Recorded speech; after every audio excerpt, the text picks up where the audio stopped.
નમસ્કાર, આપ જોઈ રહ્યા છો સ્પાર્ક ટુડે ન્યૂઝ। આજે 15મી ઓગસ્ટ ભારતનો સ્વતંત્રતા દિવસ।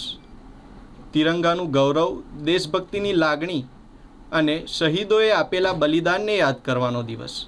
આજે દેશભરમાં ધ્વજવંદન કાર્યક્રમનું આયોજન કરવામાં આવ્યું હોય ત્યારે તીર્થક્ષેત્ર ચાણોદ માંડવા ખાતે આવેલ પરમહિત ધામ આધ્યાત્મિક સંકુલ ખાતે 31 ભૂદેવો દ્વારા મંત્રોચ્ચાર સાથે ધ્વજવંદન કાર્યક્રમનું આયોજન કરાયું હતું।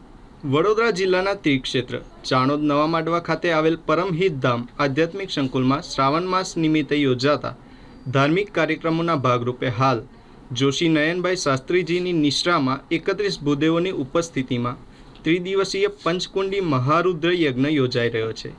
ત્યારે આજરોજ 15 ઓગસ્ટ 79માં સ્વતંત્રતા પર્વ નિમિત્તે 31 ભૂદેવો દ્વારા સામૂહિક વેદ મંત્રોચ્ચાર, ધ્વજવંદન અને રાષ્ટ્રગાન કરીને સ્વાતંત્ર્ય પર્વની ઉત્સાહપૂર્વક ઉજવણી કરવામાં આવી હતી।